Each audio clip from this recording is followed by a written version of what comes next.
لاہور میں موسلادھار بارش نے پورا شہر ڈبو دیا. بارش کا 44 سالہ ریکارڈ ٹوٹ گیا. سب سے زیادہ ایئرپورٹ کے علاقے میں 360 ملی میٹر بارش ریکارڈ کی گئی. نظام زندگی درہم برہم ہو گیا. کئی علاقے ندی نالے میں تبدیل. پانی گھروں میں داخل. سڑکیں ڈوب گئیں. انڈر پاسز بھر گئے. سروسز اور جنرل اسپتال میں بھی پانی آ گیا. مریضوں اور تیمارداروں کو شدید مشکلات کا سامنا. شہر میں بجلی کا ترسیلی نظام بھی بری طرح متاثر. لیسکو کے 288 فیڈرز ٹرپ کر گئے. وزیر اعلیٰ پنجاب مریم نواز نے نکاسی آب کے لیے فوری اقدامات کا حکم دے دیا.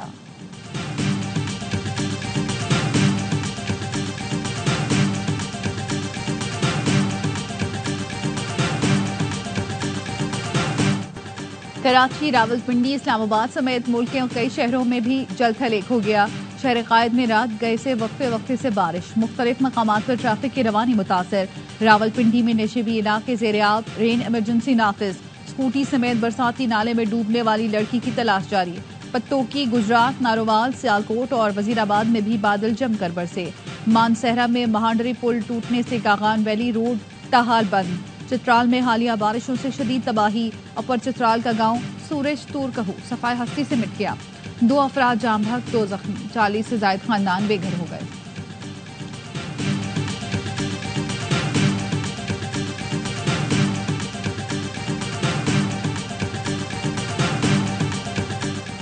تحریک انصاف کے ترجمان رؤوف حسن کی ضمانت منظور. ڈسٹرکٹ اینڈ سیشن کورٹ اسلام آباد نے پیکا ایکٹ میں گرفتار دیگر ملزمان کی درخواست سے ضمانت بھی منظور کر لی.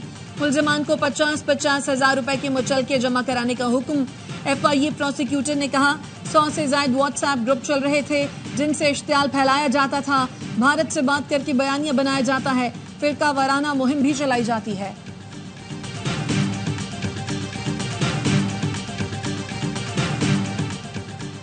چین ہمارا دوست ہے. انہوں نے نہیں کہا کہ پلانٹ مت چلاؤ. چین ہمیں مکمل سپورٹ کر رہا ہے.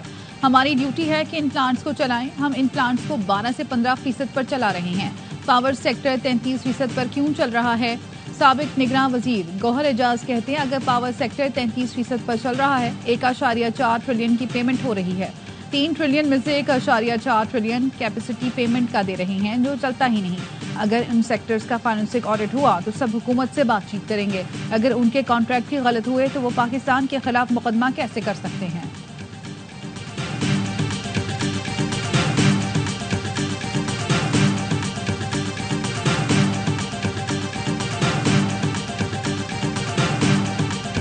اگر کوئی سمجھتا ہے کہ وہاں دھرنے سے اعلان کر کے ہم اٹھ جائیں گے، دیکھیے یہ مناسب طریقہ کار نہیں ہے. اس کا طریقہ یہی ہے کہ آپ ہمارا ساتھ دیں، تجاویز دیں، بند کمرے میں بیٹھیں، کھلے کمرے میں بیٹھیں، میڈیا کے سامنے بیٹھیں، اس پر بات چیت کریں. مگر میری ان سے درخواست ہوگی کہ آپ احتجاج ختم کر دیں. بجلی معاملے پر احتجاج حل نہیں. حکومت معاشی اصلاحات پر کام کر رہی ہے.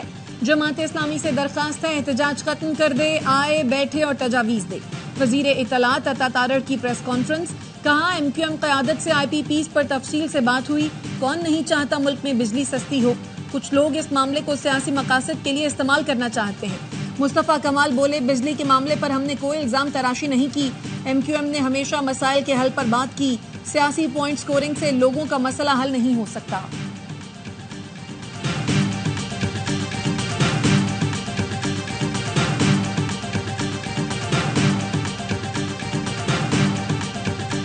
دور مذاکرات کے ہو گئے. مذاکرات کا اگلا دور میڈیا کے سامنے کیا جائے. چونکہ حکومت کے لوگ یہ کہتے ہیں کہ جماعت اسلامی کی تو تجاویزیں اچھی تو ہیں لیکن قابل عمل نہیں، تو اب ہم انہیں بتائیں گے پوری قوم کے سامنے کہ حکومت کے پاس تو ان چیزوں کا کوئی جواب ہی نہیں ہے.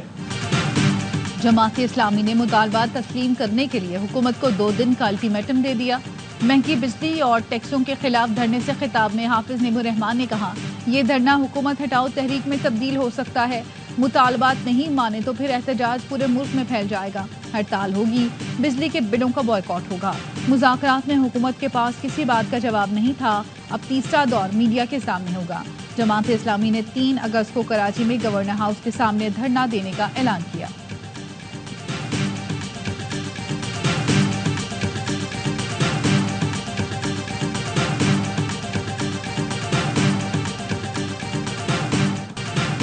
حماس کے سربراہ شہید اسماعیل ہنیہ کی نماز جنازہ تہران میں ادا کر دی گئی. ایران کے رہبر اعلیٰ آیت اللہ خامنہئی نے اسماعیل ہنیہ اور ان کے محافظ وسیم ابو شعبان کی نماز جنازہ پڑھائی. ہزاروں افراد نے شرکت کی. اسماعیل ہنیہ کو کل نماز جمعہ کے بعد دوحہ میں سپرد خاک کیا جائے گا. ایرانی سپریم لیڈر آیت اللہ خامنائی نے اسرائیل پر براہ راست حملے کا حکم دے دیا. امریکی اخبار نیو یارک ٹائمز کا کہنا ہے حملے کا حکم ایران کی سلامتی کونسل کے ہنگامی اجلاس میں دیا گیا. اسماعیل ہنیہ کی شہادت کے بعد مختلف ممالک میں غم و غصے کی لہر.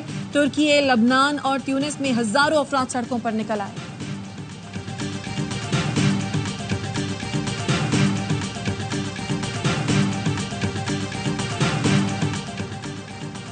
اسرائیل کے دوسرے ملکوں پر حملے خطے کی سلامتی کو خطرے میں ڈال رہے ہیں. اسماعیل ہنیہ کے قاتلوں کو انصاف کے کٹہرے میں لایا جائے، پاکستان کا مطالبہ. ترجمان دفتر خارجہ کا کہنا ہے اسماعیل ہنیہ پر حملے سے امن کے لیے کوششیں متاثر ہو سکتی ہیں. پارا چنار پر ایرانی بیان غیر ضروری ہے. وزارت داخلہ اس پر کام کر رہی ہے. پاکستان کو خطے میں ہونے والی تبدیلیوں پر تحفظات ہیں. کالعدم TTP فتنہ الخوارج علاقائی خطرے میں تبدیل ہو سکتا ہے. افغان سرزمین کو پاکستان کے خلاف استعمال کیا جا رہا ہے. افغان عبوری حکومت فتنہ الخوارج کے خلاف کارروائی کرے.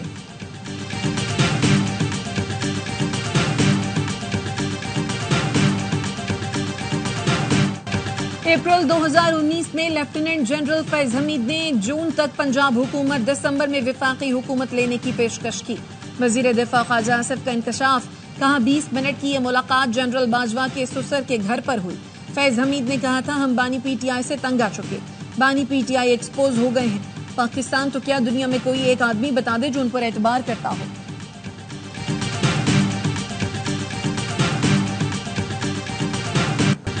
مسلم لیگ نون کو PTI اور فوج میں بات چیت سے کوئی پریشانی نہیں، نہ ہی فوج میں ایسی سوچ ہوگی کہ دوبارہ سیاست میں مداخلت کرے.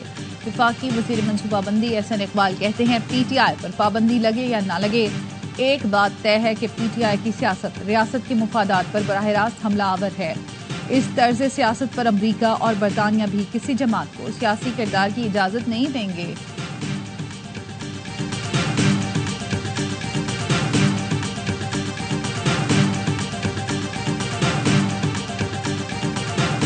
بانی PTI اور بشرا بی بی کی توشہ خانہ کے نئے ریفرنس میں گرفتاری کے خلاف درخواست. اسلام آباد ہائی کورٹ نے نیب کو نوٹس جاری کر دیا.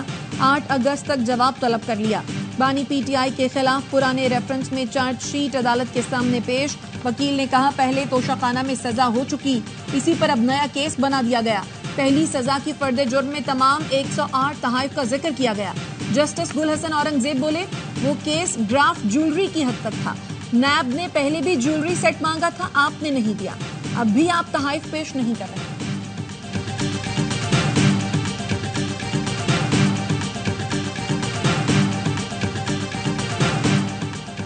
اسلام آباد انتظامیہ نے تحریک انصاف کو 22 اگست کو جلسے کی اجازت دے دی. اسٹیٹ کونسل نے اسلام آباد ہائی کورٹ کو آگاہ کر دیا. جسٹس گل حسن اورنگزیب نے اسٹیٹ کونسل سے مکالمے میں کہا حکومتی پارٹی اجازت مانگے گی، آپ پلیٹ میں رکھ کر دیں گے. آپ لوگ کوئی کسر نہیں چھوڑ رہے کہ ملک کو بنانا ریپبلک بنا دیں. انتظامیہ PTI کو اجازت اس لیے نہیں دیتی کہ شاباش مل جائے. اجازت نہ دے کر یہ کہتے ہیں کہ دیکھا ہم نے درخواست مسترد کر دی.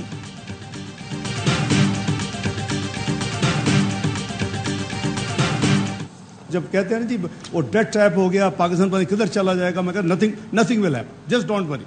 You predicted Pakistan will default once, twice and dozen times in 18 months. Pakistan did not default. We proved it.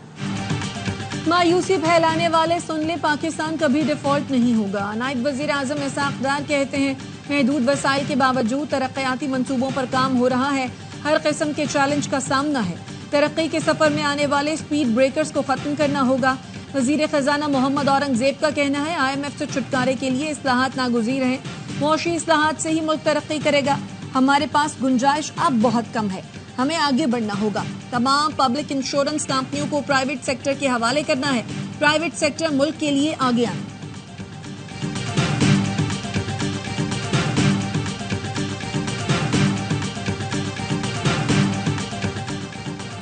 With holding tax کے نفاذ کے خلاف کراچی کی ہول سیل اجناس مارکیٹ میں دوسرے دن بھی ہڑتال.